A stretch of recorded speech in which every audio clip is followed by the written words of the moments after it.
What's up, ladies and gentlemen? Welcome to the Good, the Bad and the Stupid. It's Thursday the 16th of January. Hope you've had a good day. We're going to get straight on with it. No fumbling around at the beginning as I usually do. I'm just going to fumble all the way through instead, but we're going to keep it short and sweet today. And it's William and Kate are the first news. They go for a curry in Bradford, because that's what you do when you go to Bradford. You go for a curry. Because the reason I'm laughing at that is because it seems to be what everybody does when they come to Birmingham as well.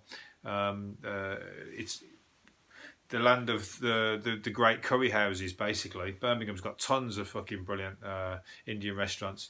And I remember the Tory party went to Birmingham on the conference and whatever, and like it just seems to be the thing to do. You know, when you go to Birmingham, you go for a curry, and all the photos and everything, cameras and everything were all around. They went down to the Balti Triangle and one of the good restaurants down there, basically. And I was always thinking, like, you know, I wonder if the guy's a Labour supporter. Put fucking extra chilli in David Cameron's in his curry or whatever. Fuck him up, you know what I mean? Made him sweat because he was getting interviewed in the curry house from from the news and everything, and it'd just be good to see him sweating his bollocks off, like when he's trying to fucking give a speech and he's like got a chili stuck in his throat or something. Maybe see the guys in the background like buzzing off it and going, yeah man, I'm a Labour supporter, so fuck that guy. But yeah, you know, Birmingham has got, but you know, they act like they've never been in a fucking curry house. You know what I mean? It's like there's loads in London as well. You know what I mean? I don't see why it's so important when you go to Birmingham or Bradford. That, I mean, it's good because it's like it shows they're multicultural places or whatever. But you go, I suppose, when you go somewhere, you just want to have the best, don't you? I mean, in Brighton, they haven't got anywhere near as fucking what we got in Birmingham. That's for sure. We're flying the flag, Birmingham. Every time I go there, Hen Chickens in fucking Birmingham. It's a pub that's also it's like pub grub, and there's loads of places where you get pub grub, so it's informal from the restaurant, but you can have a fucking sit down, watch the football, play pool or whatever, and also have like curry. It's fucking nice. A teenager's become this is from yesterday. There was a couple here I wanted to just mention from yesterday as well. The teenager, I forgot to go on. I was rambling on about other shit and I ran out of time. But a guy called Seth Van Beek. I mean, he sounds a bit fucking... he sounds Dutch, doesn't he? But he's 18 and he's just become the UK's youngest qualified commercial pilot. So when you're up there thinking, oh, this experience, I'm fucking nervous flyer, I'm all like... But don't worry, the pilots have got me covered with all their experience of hours and years of flying hours and time that they know. This guy's 18 and he could be flying you around. You know what I mean? He's like... He hasn't made a lot of mistakes in his life yet. He might be making a fucking right big one. The biggest one of his life if he takes a fucking jetliner down. Anyway, I'm sure he won't because he's qualified and he knows what he's doing. And he's a guy with a fucking vision, you know what I mean? Knows exactly what he wants and knows exactly what he wants to do. So good on him. He's 18. I didn't know where the fuck I was when I was past 30, let alone fucking 18. You know, and here I am. Living the dream here with this podcast for you and these videos.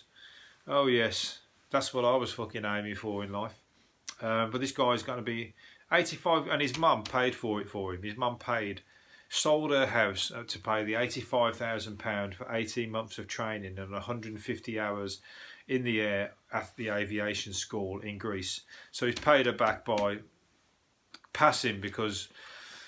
That's fucking money in the bank, ain't it, being an airline pilot? And, you know, you can't fail. If you're going to fucking let your mum sell their house for you, you can't fuck around and fail. And kids are usually getting pissed and fucking about at that age. And, you know, as I said, the guy's with a vision. So that's why I wanted to talk about him. So, Seth, good on ya. Just don't fly my plane for another few years yet. I want to... I'm a very nervous flyer and I like to go with the very qualified. Although some of them might fuck around, they've been they've been, you know, when they take it easy and they're just like putting the feet up on the cockpit.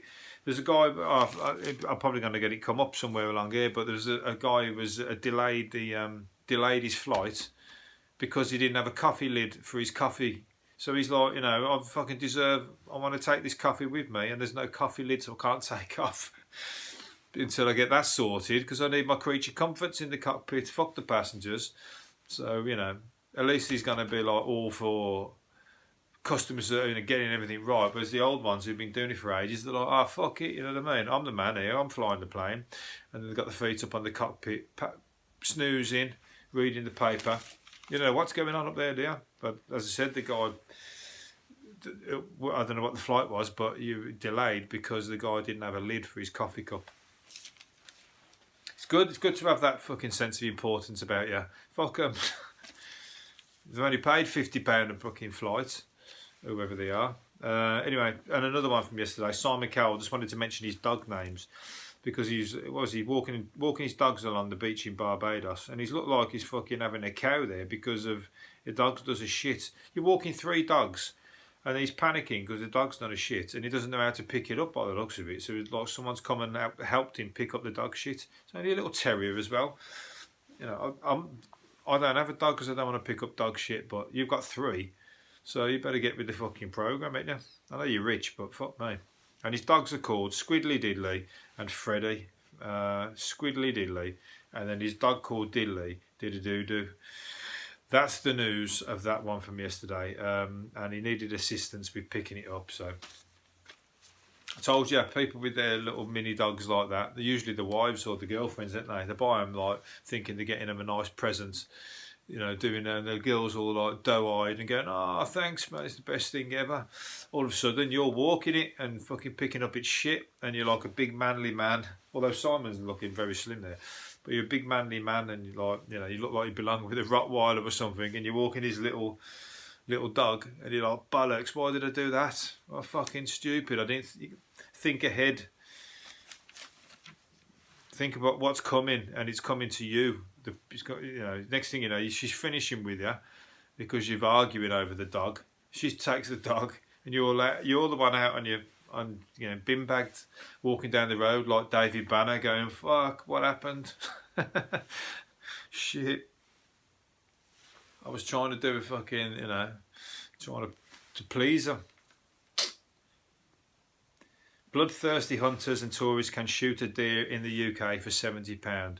Go fuck yourselves. Don't do it. Don't fucking become a scumbag like the guy off, we were talking about yesterday, the guy off Love Island who was shooting fucking game. And there's a picture of him here with another fucking massive animal here. I was talking about it yesterday.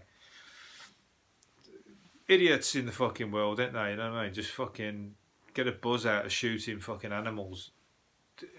The animals should just fucking gang up and just run wild and just fucking, you know, steam them, all of you at once, and then you like won't know which one to go for because you're all coming with your antlers down like that and fucking take his eyes out, whoever you are. It's a scumbag, and it's for a company called 4 Seasons. So go and spray fucking peace signs and, you know, animal rights signs all over the place.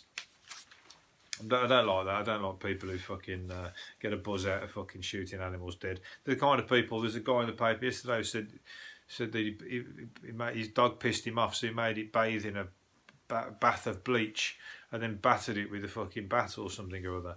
And the picture of the dog is just, I don't know how people know that, because, like, you know, the dog can't talk, but the dog is like proper fucking upset. You know what I mean? Of course. And I'm glad that they've took the dog off him, as far as I can imagine. So there's fucking cunts like that in the world, isn't they? Anyway, Anton Deck guy gives divorce has gone through, 31 million. Fucking hell. And she got the dog, I think, or did she get the dog? They had a situation with their dog. Oh yeah, the pair have agreed to share custody of their beloved Labrador Hurley, as they could not live without him. 31 million she got. So I'll tell you what, anyone can divorce me for 31 million. Them giving it to me, not the other way around, obviously. But you know, you could be the most in love, and then like, well, they shared the money at the stage, didn't they? So I'm sure there's a lot of upset there. But as soon as 31 million, you'd be like, you know what, I can fucking live with myself. 31 million, I think I'm going to have a pretty good time. I'm up there with those people who have the long life because I'm rich. You have a long life. I spoke about it yesterday. If you're rich, you get a extended, or you're looking, to potentially be a longer life than the poorer scumbags like me. She's got more than half of his 50 million fortune. You know what? She know what she's doing. She's like, fuck you. You fucking leave me in the shit. I'm fucking taking you to the cleaners. And she did, so good on her.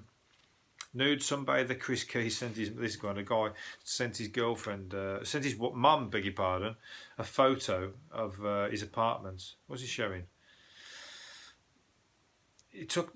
Sent his mum a snap of his new home in Tenerife, unaware that it showed his naked reflection. So he's taking a photo of the house like that, but in the reflection of the sun, you can see him stood there, stark bollard naked. What are you taking photos in the nod for?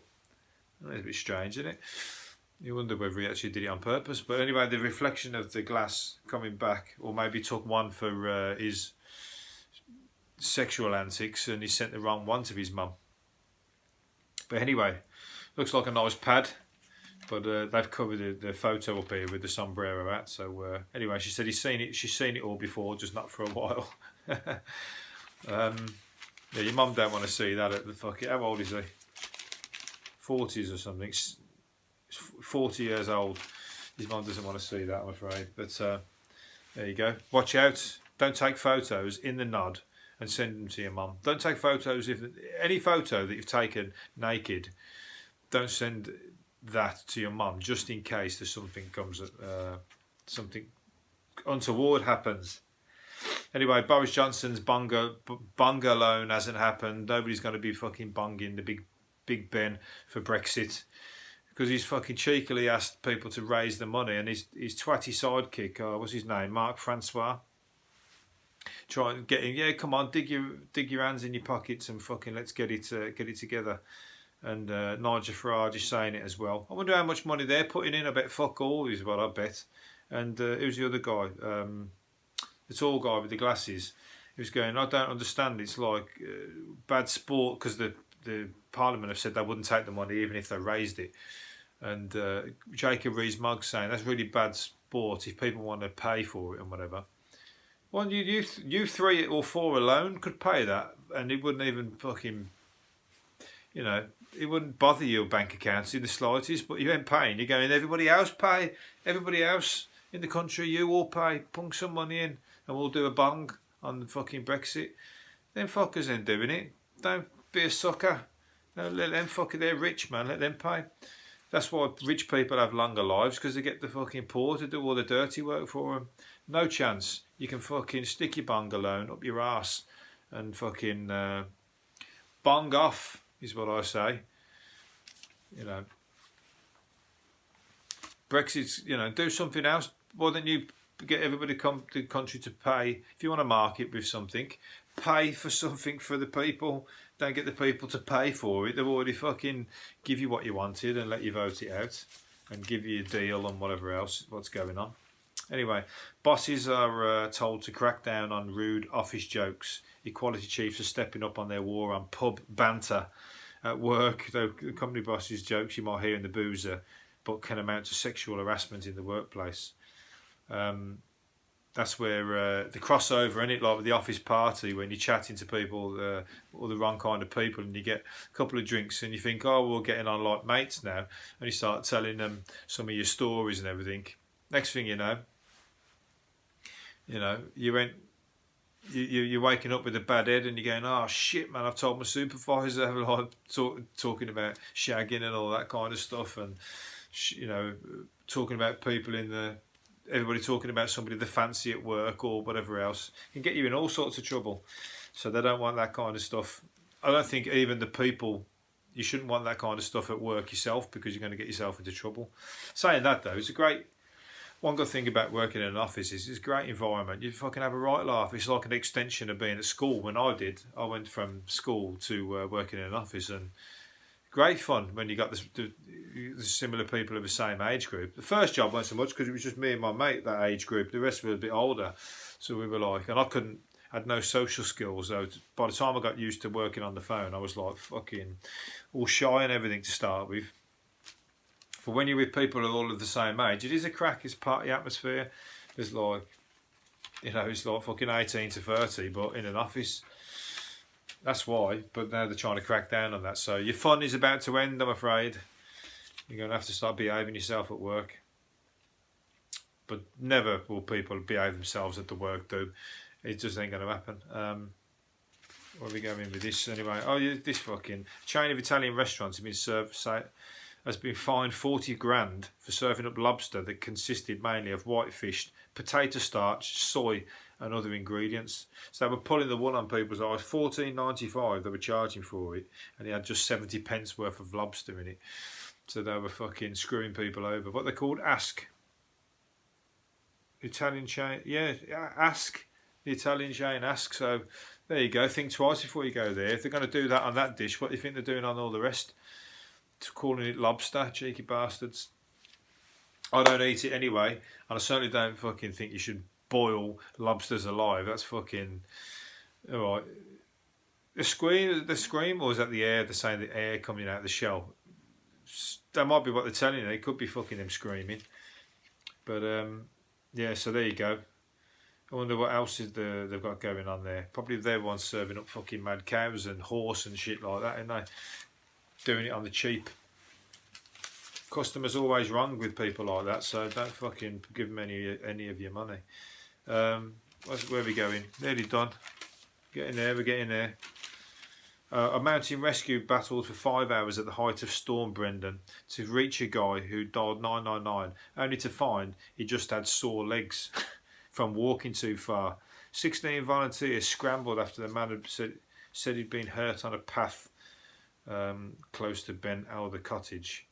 Weather conditions were so bad there was no chance of sending a helicopter, so they struggled for fucking trekking 8 miles to get to him, and he said he just had sore legs. Fucking what a cheek.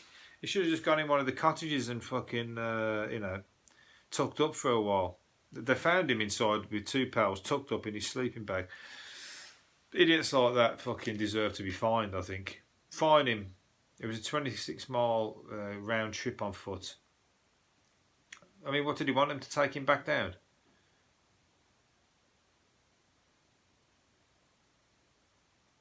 No. Anyway, fucking good on them. They went up there. Just fuck someone, give him the dirtiest of looks, if that's all you can. To call him a twat. You know what I mean?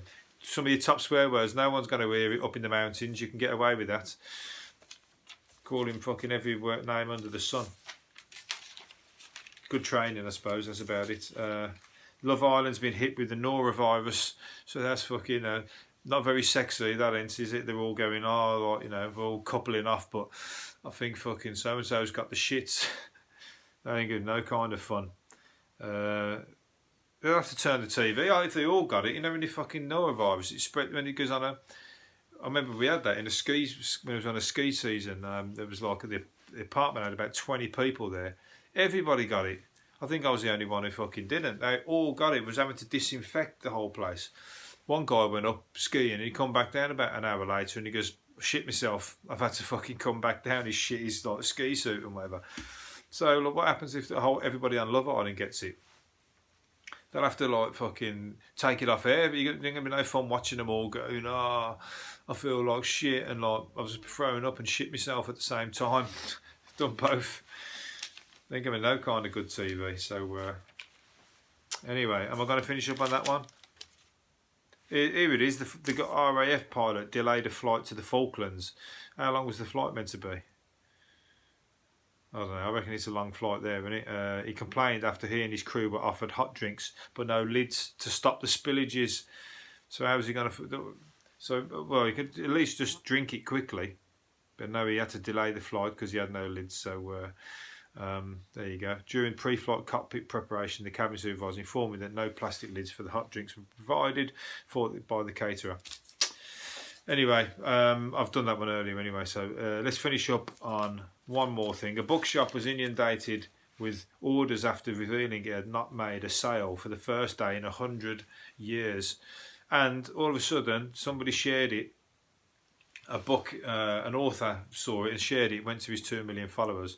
Next thing you know, everyone was fucking banging orders in for books and everything, so good little fucking business move, if anything. He's ended up with like £1,000 online for sales from worldwide, and now they're known. He's got loads more followers. I'm going to do that for this podcast. Can you believe it? Nobody watched or listened to this podcast at all yesterday. It's the first time in 6 months of me doing it. Come on, people. Fucking tell people about me. Share it with your friends. Just tell them how shit it is and how fucking hilarious it is because of how shit it is. Get them to come for that reason, if anything. Anyway, I'm only joking. It'll make it out there one of these days. Anyway, hopefully you've enjoyed it. Going to do another one tomorrow. See you later. Bye-bye.